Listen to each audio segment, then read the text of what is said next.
آئیے اب سلطان صلاح الدین ایوبی کی کہانی بھی سنتے ہیں۔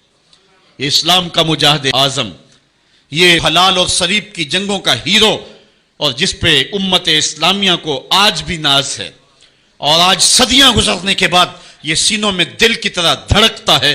سلطان ایوبی کا نام آج بھی دلوں پہ نقش ہے، اور اس کا نام سن کے مردہ جانوں کے اندر بھی زندگی کی حرارت پیدا ہو جاتی ہے۔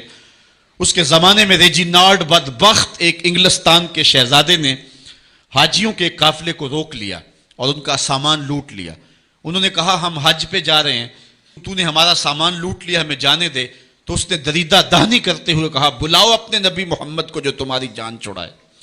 بس سلطان صلاح الدین ایوبی تک یہ بات پہنچی تو میں نے تاریخ میں پڑھا ہے کہ وہ دانت پیستا تھا، اس کی آنکھوں میں خون اتر آیا، اور اس میں کھڑے کھڑے قسم کھائی کہ جب تک اس ظالم کو کیفر کردار تک نہیں پہنچاؤں گا چین کی نیند نہیں سوؤں گا۔ پھر پونے دو سال کا عرصہ آپ سلطان صلاح الدین ایوبی کی زندگی دیکھ کے جنگی مہموں کو ترتیب دیتا رہا، دن رات اس نے ایک کر دی، نیند قریب نہ آنے دی۔ جب نیند بہت زیادہ تنگ کر دی تو پھر وہ خیمے کی چوب کے ساتھ ٹیک لگا کے کھڑے ہو کر کے اپنی آنکھوں کی آگ بجھا لیتا، اور پونے دو سال کا عرصہ اس نے چارپائی پہ لیٹ کے نہیں دیکھا۔ پھر وہ لمحے آئے کہ اللہ نے اس کی مراد پوری کی۔ انگلستان کے شہزادے لائن میں کھڑے تھے، اس نے شاہ گاما کو اپنی کرسی دی اور ساتھ کہا ہم جس کو کرسی دیتے ہیں اسے امان دیتے ہیں۔ پھر اس نے اس کے جو نائٹس تھے ان کو آب خورے دیے، ان میں پانی دیا، کہا جس کو ہم پانی دیتے ہیں اس کو امان دیتے ہیں۔ پھر جب ریجینالڈ کی باری آئی تو بادشاہ کی رگیں پھول گئیں غصے سے، اس نے تلوار نیام سے باہر نکالی اور اس کی چھاتی پہ چڑھ کے اس کی گردن پہ تلوار رکھ کے اس کے ٹکڑے کرتے ہوئے کہا او کتے، تو نے کہا تھا بلاؤ اپنے نبی محمد کو، محمد عربی نے اپنا نوکر بھیج دیا ہے۔ اور اس طرح اس ریجینالڈ کتے کے دو ٹکڑے کر کے رکھ دیے۔ یہ ہماری تاریخ ہے، یہ اور روشن تاریخ ہے۔ ہمارے اسلاف، ہمارے بزرگ، اس دور کے شہنشاہ، اس دور کے بادشاہ اتنی جرأت اور اتنی عظیمت رکھا کرتے تھے، اور آج ہماری کمزوریاں نے دشمنوں کو دلیر کر دیے۔ کبھی ایسا بھی اندھیر آیا تھا کہ سر عام یوں توہین اور تنقیص ہوتی ہو پیغمبر حسن اور پیغمبر جمال کی، اور پھر 1.40 کروڑ انسان دنیا کے اوپر بستے ہوں، یہ بھی زمانے نے دن دیکھنے تھے۔ تو امت مسلمہ کی موت واقع ہو جائے اگر حضور علیہ السلام کی توہین باقی رہتی ہے۔ اس لیے امت کو پوری قوت کے ساتھ کھڑا ہونا ہے اور اپنے نبی علیہ السلام کی توہین کا بدلہ لینا ہے، اور یہ ممکن نہیں ہے جب تک جو ہے وہ ہم پوری دنیا کے اوپر غالب نہ ہوں۔ اللہ تعالیٰ امت کو وہ دن نصیب فرمائے کہ امت کا غلبہ اللہ تعالیٰ نصیب فرمائے۔ اس وقت ہمارا المیہ یہ ہے کہ ہمارے پاس عالم لیڈر کوئی نہیں ہے، عوام کے جذبے یقیناً دیکھنے کے۔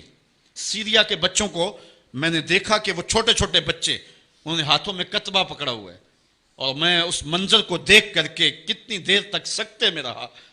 اس کے اوپر لکھا ہوا تھا اقتلونا ولا تسبوا لنبینا، ہمارے ٹکڑے کر دو لیکن ہمارے نبی کو گالی نہ دو۔ ان بچوں کے درد کی کہانی کلیجے چیر رہی تھی۔ یہ محبتوں کا عالم، وہ اقبال نے کہا تھا چمن میں رخت گل شبنم سے تر ہے، چمن میں رخت گل شبنم سے تر ہے، سمن ہے سبزہ ہے باد سحر ہے، مگر ہنگامہ ہو سکتا نہیں گرم، یہاں کا لالا بے سوزے جگر ہے۔ اس وقت امت بے امام ہے، امت کے پاس جو ہے وہ کوئی ایسا شخص نہیں ہے جو امت کی رہنمائی کرے۔ ملک بھی خالی ہیں اور عالمی لیول پہ بھی ہم کسی امام سے محروم ہیں۔ اللہ نے وہ دن نصیب کرنے ہیں، ہم صفے سیدھی کریں، بس ہمارا کام اتنا ہے۔ صفے سیدھی کریں گے تو امام بھی اللہ بھیج ہی دے گا، اور وہ وقت آئے گا کہ اس کے جھنڈے نیچے ہم کھڑے ہوں گے۔ اور ہم نے تاریخ میں پڑھا ہے، کتب صحاح میں موجود ہے، بخاری اور باقی کتابیں اٹھائیں، ہمیں اس وقت کی بشارت دی گئی ہے کہ جب اساکر اسلام ترتیب پائیں گے اور پھر امام بھی آ جائے گا، اور پھر امت مسلمہ وہ بانک پن پائے گی کہ صحیح حدیث میں آتا ہے کہ اگر کوئی یہودی کسی پتھر کے پیچھے یا درخت کے پیچھے چھپ کر کے پناہ مانگنا چاہے گا تو وہ پتھر مسلمانوں مجاہدوں کو بول کر کے کہے گا ادھر آ، یہ ظالم میرے پیچھے چھپا ہوا ہے۔ وہ دن بھی اللہ تعالیٰ نے ہمیں دکھانے ہیں، اور پوری امت کے اوپر جھنڈا جھولے گا تو آمنہ کے لال کا ہی جھولے گا انشاءاللہ۔ آ ملیں گے سینہ چاکانے چمن سے سینہ چاک، بزم گل کی ہم نفس باد صبا ہو جائے گی، شبنم افشانی پیدا کرے گی میری سوز و ساز، اس چمن کی ہر کلی درداش نہ ہو جائے گی، آسماں سحر کے نور سے ہوگا آئینہ پوش، ظلمت رات کی سیماب پا ہو جائے گی، شب گریزاں ہوگی آخر جلوائے خورشید سے، یہ چمن معمور ہوگا نغمہ توحید سے۔ وہ وقت انشاءاللہ آنے والا ہے، بس ہمارا کام صفیں سیدھی کرنی ہے اور صفوں کو ترتیب دینا ہے، اپنے جذبوں کو مرنے نہیں دینا ہے، اور یہ جذبے اپنی نسلوں میں بھی منتقل کرنے ہیں، اور اپنی نسلوں کو بٹھا کر کے حضور کی عظمت کی کہانی پڑھا کے جانا ہے ہم نے۔ میں نے سیریا کے ان بچوں کو دیکھا تو میں اپنے بچوں کو بٹھا لیا، میں نے کہا بیٹے پوری دنیا کے اوپر حضور کی ناموس پہ حملہ ہے، بتاؤ ہم کیا کریں گے؟ تو میرا 5 سال کا بچہ ہے، مجھے حمزہ کہنے لگا کہ ابو یہ جو تلوار آپ نے لٹکا کے رکھی ہے بیٹھک میں، اس کے میں پیچ خود کھول سکتا ہوں اور یہ میرے ہاتھ میں دے، ان ظالموں کو میں کاٹوں گا۔ میں نے کہا بیٹے مجھے یہی تجھ سے توقع تھی، اس لیے کہ تیرے جسم کے اندر خواجہ دین محمد مصطفی کی غیرت کا خون دوڑ رہا ہے، اور انشاءاللہ یہ ہماری نسلیں اٹھیں گی اور اسلام کے غلبے کا خواب ہم شرمندہ تعبیر کریں گے انشاءاللہ۔ تو اپنے بچوں کو بٹھائیں اور ان کو بتائیں اور ان کو حب رسول کے جام پلائیں، اور ان کے اندر محبت رسول انڈھیل دیں اور ان کے سینے کے اندر یہ حرارت پیدا کر دیں، اور وہ امت کے لیے اور نام محمد کے لیے ہر قربانی دینے کے لیے آمادہ ہو جائیں۔ انشاءاللہ وہ وقت دور نہیں ہے جب پوری دنیا کے اوپر اسلام کا جھنڈا جھولتا ہوا نظر آئے گا۔ ہم نے اپنے جذبوں کو بہر صورت بیدار رکھنا ہے، اور اگر انہوں نے توہین کی زبان کھولی ہے تو کروڑوں انسان حضور کی مدح میں زبانیں کھول لیں، صبح و شام وظیفہ درود و سلام کا لبوں پہ جاری کر لیں، اور حضور کے نام کا جھنڈا اٹھائیں۔ یہ گلیوں میں، یہ چوکوں میں، یہ بازاروں میں یہ احتجاج، یہ تو ایک معمولی کیفیت ہے، ہم تو اس سے آگے بھی اگر ہم بے بس ہیں، کر کچھ نہیں سکتے۔ سچی بات ہے، ہمارے اندر جو جذبوں کی کائنات ہے ان کو کچا چبا جائیں کہ جنہوں نے میرے آقا حضور نبی رحمت کی توہین اور تنقیص کی ہے، اس لیے جو ہم سے بن پڑا، جو ہم سے ہو سکا، ہم نے وہ ضرور کرنا ہے۔ وہ کیا کہا تھا سودا نے کہ مجنو لیلا سے بازی نہ لے سکا پر سر تو دے سکا، کس منہ سے کرتے ہو دعویٰ عشق سودا، تم سے تو یہ بھی نہ ہو سکا۔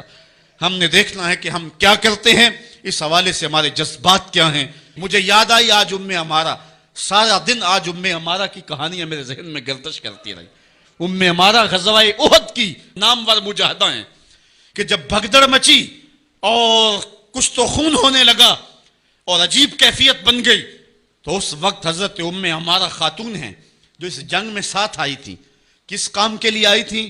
کہ کوئی زخمیوں کی مرہم پٹی کروں گی، لیکن جب دیکھا کہ حضور تنہا ہے اور تیروں کی برسات ہو رہی ہے، عمارہ تلوار لے کے میدان میں آ گئی، اور حضور نبی رحمت نے فرمایا کہ میں جدھر دیکھتا تھا مجھے عمارہ ہی نظر آتی تھی۔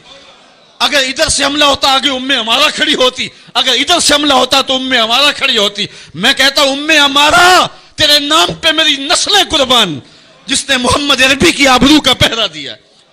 اللہ اکبر۔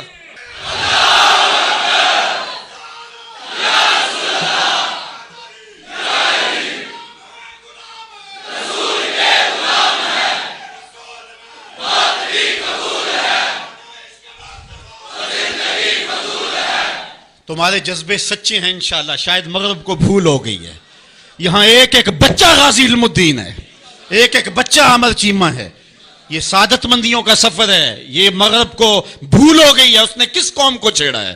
ان کی غیرت مری ہوئی نہیں ہے، انہوں نے کچوکے دیے، زخم دیے، امت کو معاشی بحران میں مبتلا کر دیا۔ روز پیٹرول کے بم ہمارے اوپر گرتے ہیں، لیکن ہم کبھی میدان میں نہیں آئے۔ لیکن سارے معاملات کے اندر ہم کمپرومائز کر سکتے ہیں، کمزوری بھی دکھا سکتے ہیں۔ اگر اس عنوان سے ہم کمزوری دکھائیں، ہمارا بچتا ہی کچھ نہیں ہے، ہمارا سب کچھ نام محمد ہے۔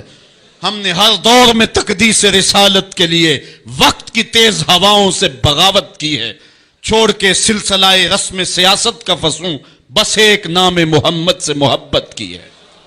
ہم نے عہد غلامی کرنا ہے حضور علیہ السلام کے نام سے، اور انشاءاللہ یہ ہماری سعادت مندی ہے۔ ورنہ ہم نے وہ زمانہ بھی دیکھا ہے جس زمانے میں کوئی ایسا متنفس نظر نہیں آتا تھا جو حضور کے نام کا جھنڈا اٹھائے۔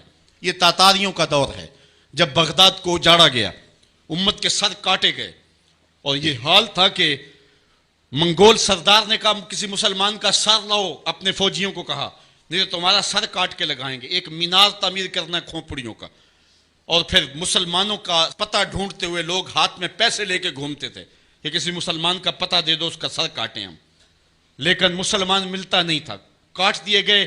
دجلہ 3 دن تک خون بن کے بہتا رہا، یہ ہماری تاریخ ہے بغداد کی۔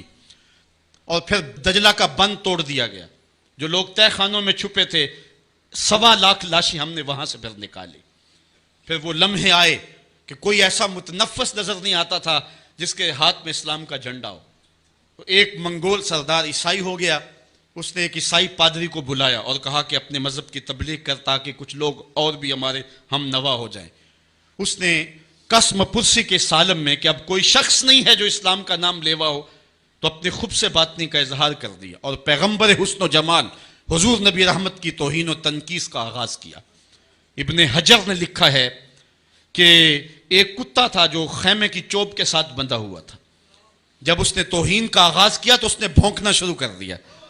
لوگوں نے کہا کہ یہ کتا تیری اس توہین کی وجہ سے بھونک رہا ہے۔ اس نے کہا نہیں نہیں ایسی کوئی بات نہیں، یہ کتا نسلی کتا ہے۔ واقعی وہ نسلی تھا، اور میرا ہاتھ کا اشارہ پا کے غیرت میں آ گیا ہے، کوئی ایسی بات نہیں ہے۔ اس نے پھر توہین کا آغاز کر دیا۔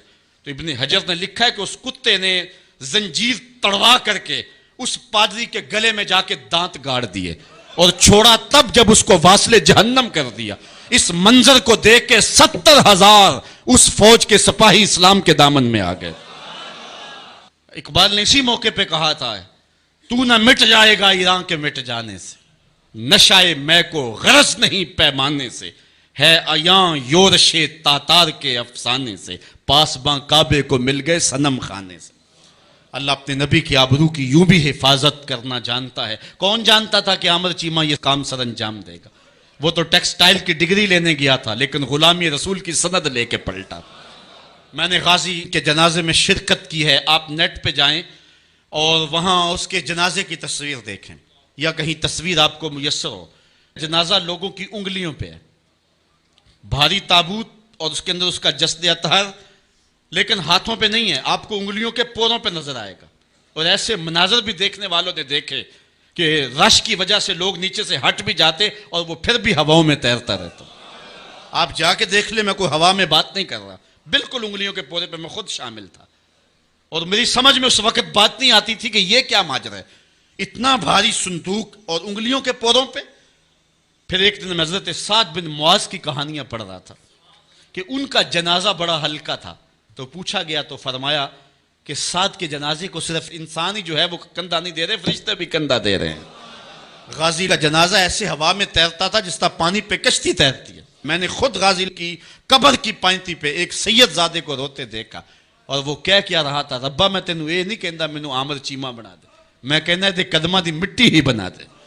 یہ سعادت مندی کی موت ہے، یہ خوش نصیب لوگوں کی زندگی ہے، اور مسلمان اس کو اعزاز سمجھتا ہے۔ اس پورے حال میں کوئی ایک شخص بھی نہیں ہوگا کہ جس کے دل میں یہ آرزو نہ ہو کہ میں حضور کے نام پہ قربان ہو جاؤں۔ ایک ایک شخص کے سینے کے اندر، میں سمجھتا ہوں میرا ہی سینہ ہے، لیکن نہیں، ہر شخص کا سینہ یہی ہے، اور ہر شخص کے اندر کے جذبات یہ ہیں، یار یہ دھڑاکے ہے زندگی میں حضور کے بغیر، سب کچھ حضور ہی ہیں، اور ہماری زندگی کا سب سے قیمتی اثاثہ حضور کی ذات ستودہ صفات ہے۔ آپ کو جمعۃ المبارک کو جو کال دی گئی اس میں بھرپور شامل ہوں، جہاں جہاں سے آئے ہیں وہاں جو جلوس ہو بھرپور شامل ہوں، لوگوں کو ترغیب دیں، اور اس کو جو ہے وہ بہت بڑے سائز کے اندر جلوسوں کو منعقد کرے تاکہ مغرب کو پیغام جائے کہ یہ تھکے ہوئے، ماندے ہوئے، ہارے ہوئے، یہ جو ہے وہ معاشی بحرانوں کے پسے ہوئے لوگ جب بھی اپنے من کا سودا کرتے ہیں تو بازار مصطفیٰ میں ہی کرتے ہیں۔